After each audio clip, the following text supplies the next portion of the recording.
Oi, tudo bem? Aqui é Ricardo Selig, bem-vindo a Collector Zoom. Esse vídeo aqui hoje é sobre quadrinhos, mais especificamente sobre o segundo volume de Gárgula de Gotham. Acabou de ser publicado pela Panini aqui no Brasil, uns 4 meses depois, 3 ou 4, após o primeiro volume, tá? Eu quero analisar esse segundo volume, mas quero comentar também sobre outro ponto, para começar esse vídeo, tá? Quando foi anunciado que o Rafael Grampá produziria uma HQ, uma série fechada do Batman para DC, todo mundo vibrou e tal, achou legal. O Grampá é um dos principais nomes do quadrinho brasileiro, não tem uma produção assim tão grande, isso é verdade, é um cara que é mais conhecido pelo impacto visual e pelo apelo visual das suas obras, tem um traço muito característico, mas não tem uma bibliografia assim tão grande e tal. Porém é um cara que sempre foi muito celebrado, principalmente fora do Brasil, foi aclamado meio que instantaneamente. Ele tem um traço realmente muito bom, tá? Ao mesmo tempo tem gente que não vai com a cara, não vai com a cara da pessoa, tem alguns problemas com ele, enfim, mas esse não é o ponto. O que eu quero dizer é que quando essa primeira edição saiu, todo mundo gostou. De modo geral, gostou. Mas gostou até uma virada de chave. E essa virada de chave foi um vídeo publicado pelo Chico Barney no seu canal de quadrinhos, o Chico Barney Comics, onde o Chico ele fez uma crítica bastante contundente a esse primeiro volume de Gárgula de Gotham. Se você não conhece o Chico Barney é um dos principais comunicadores pop do Brasil aqui, trabalha no UOL, e é um cara que cobre muito reality show. Eu acompanho muito ele, porque eu gosto muito do Big Brother, então eu estou sempre acompanhando o Chico Barney. O cara que tem uma ironia muito legal, tem um bom humor, cara super inteligente, uma coleção de quadrinhos também muito massa, inclusive inscreva-se no canal de quadrinhos dele, o Chico Barney, como está parado agora, porque está cobrindo o Big Brother, tá? Mas eu quero dizer é que esse vídeo do Chico Barney parece que foi um turning point nas reações das pessoas em relação ao primeiro volume de Gárgula de Gotham. A partir daqui, muita gente começou a não gostar, parece que começou a não gostar, influenciado por este vídeo do Chico Barney, tá? E eu entendo o poder dos influencers, não à toa são chamados de influencers, né? E no meu minúsculo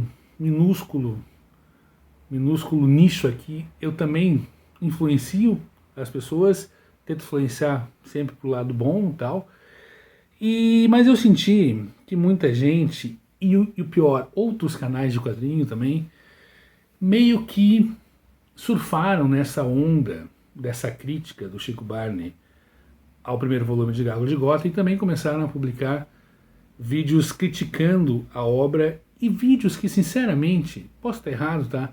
Mas me pareceram muito mais, isso que eu disse, surfar na onda de uma opinião alheia do que mostrar a sua verdadeira opinião, tá? Além de tudo, tem um ponto na crítica do Chico Barney, alguns pontos que eu, em primeiro lugar, acho um pouco incoerente, tá? Ele criticou bastante, acho muito engraçado porque o primeiro volume, isso acontece, mas em menor grau no segundo, tem muito recordatório aqui, onde um narrador, que é o próprio Batman, vai narrando a sua história e tal. Ele achou isso muito engraçado. Na verdade, esse é um recurso que o Grampá trouxe lá do clássico Cavaleiro das Trevas. E eu acho um pouco contraditório o Chico, com todo respeito, tá? Não ofendendo, achar esse recurso aqui usado pelo Grampá engraçado e meio gratuito até, sendo que quando você assiste os vídeos do Chico, ele fala muito de quadrinhos dos anos 80 e 90, que ele gosta bastante, e quando esse recurso era usado em profusão, tá? Inclusive de maneira redundante. Cheguei em algum lugar, dizia assim o recordatório, Homem-Aranha chegou na Quinta Avenida, aí embaixo estava Homem-Aranha com balão, cheguei na Quinta Avenida. Então, acho um pouco incoerente, tá? Essa opinião, esse argumento, na verdade. E o outro ponto é uma coisa que eu aprendi com o tempo, na minha construção dessa minha voz crítica, Quando eu comecei a escrever sobre música, eu tinha um texto mais ácido e que não media muitas palavras, assim, ao criticar a obra de uma banda, de um artista e tal. Fiz vários textos assim que hoje eu me arrependo, porque eu acho que por mais que a gente não curta o trabalho de alguém, é o trabalho de alguém que a gente está analisando. Então é preciso respeitar. Você não precisa elogiar, mas você não precisa esculachar e colocar no ridículo o trabalho de alguém quando você faz uma crítica. Não estou dizendo que o Chico fez isso, mas o modo como ele faz a crítica dele, que é extremamente irônica, extremamente ácida, é muito diferente não só do modo como eu produzo as minhas críticas, mas principalmente do modo como eu entendo a crítica cultural, tá? Cada um tem o seu estilo, tá de boas e tal, mas a principal crítica em relação a isso foi essa leva de canais que surfou numa opinião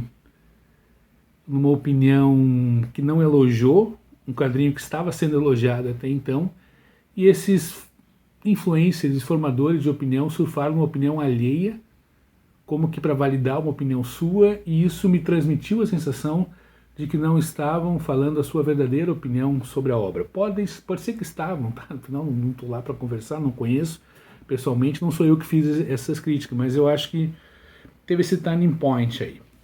Enfim, são 4 volumes, Garbage Gotham, aqui o primeiro, aqui o segundo, os outros 2 saem nos próximos meses, está em produção ainda, eu acho, pelo Rafael Grampar.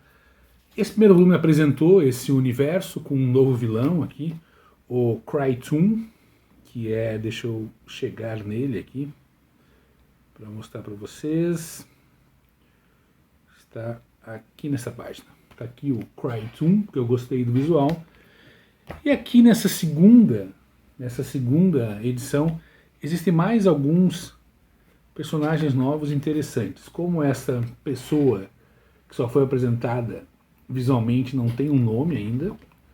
Tem um outro personagem aqui que eu achei bem impactante o visual, que é...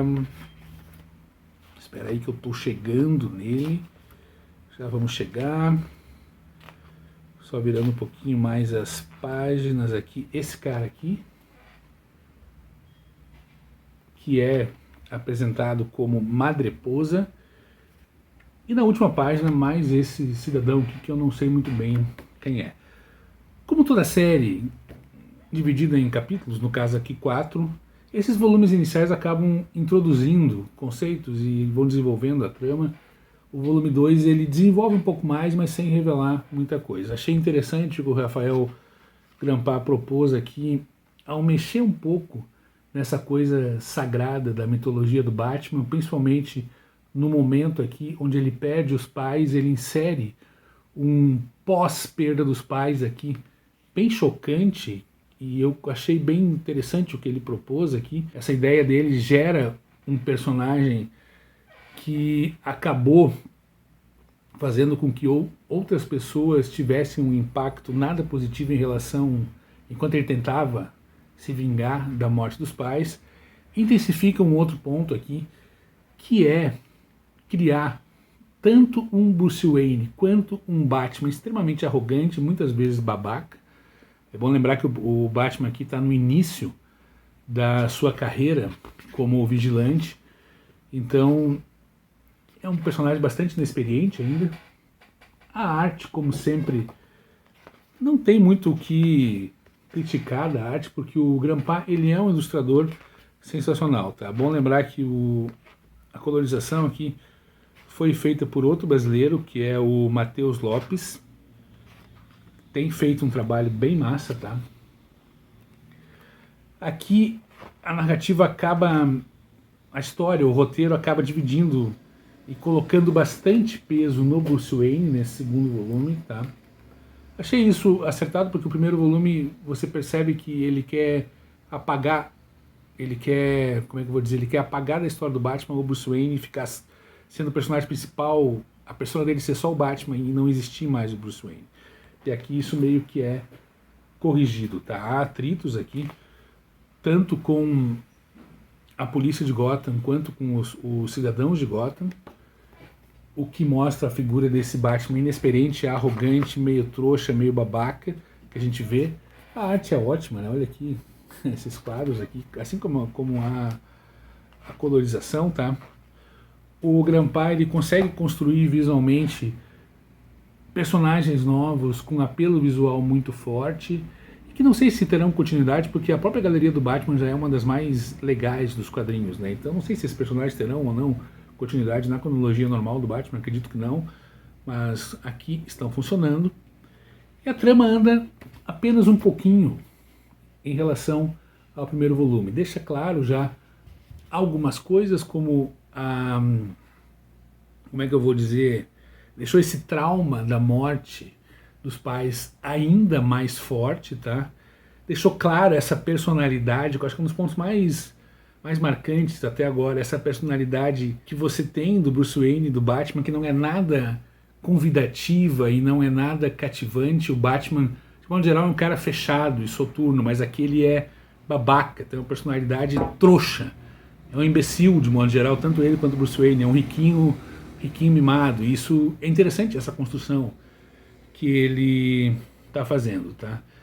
E parece que realmente essa história vai lidar muito com traumas que o Bruce Wayne sofreu após a morte dos pais e como isso impactaram, inclusive, na construção e na decisão de se tornar um vigilante, no caso, o Batman. A edição está muito bonita, como sempre. A produção gráfica aqui está bem legal, não tem nenhum erro de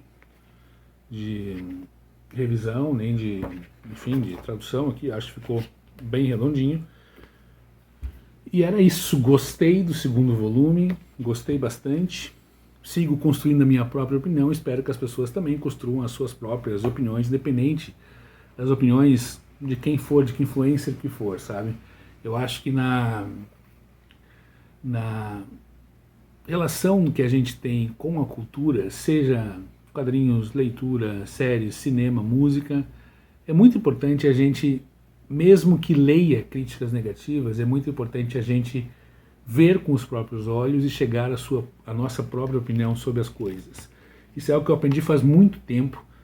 Acho que, principalmente crescendo com a Bis sendo a principal bíblia que eu tinha na minha adolescência, a principal bíblia musical do jornalismo brasileiro, e a Bis tinha muitos vícios, como achar o rock progressivo ultrapassado, tudo que era nos anos 70 era velho, tudo que vinha nos anos 80 era maravilhoso, o que vinha da Inglaterra era super massa e tal. Eu ia muito nessa onda. Depois eu comecei a ouvir tanto essas coisas que eram endeusadas quanto as coisas que eram criticadas, e eu vi que o que eu achava que era bom não era necessariamente bom, e o que eu pensava que era ruim não é necessariamente ruim. Não é necessariamente ruim. Tanto que o meu gosto musical está muito mais alinhado a esses clássicos do rock progressivo, a esses clássicos setentistas, do que essa produção mais indie dos anos 80 vinda da Inglaterra. Isso sem falar no metal, né, que a Bis simplesmente menosprezava o heavy metal. Foi só um exemplo que eu quis dar, porque a gente precisa sempre chegar à nossa própria opinião.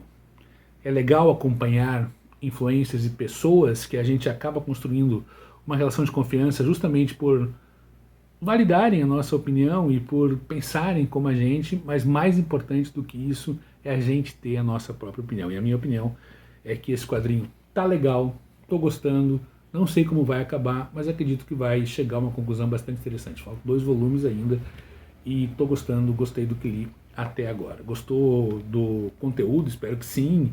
Então inscreva-se, comente, tem o grupo de membros aqui, o clube de membros do canal, para você apoiar ainda mais, e peço que você ajude a Collector Zoom a divulgar o conteúdo sobre quadrinhos da Collector Zoom.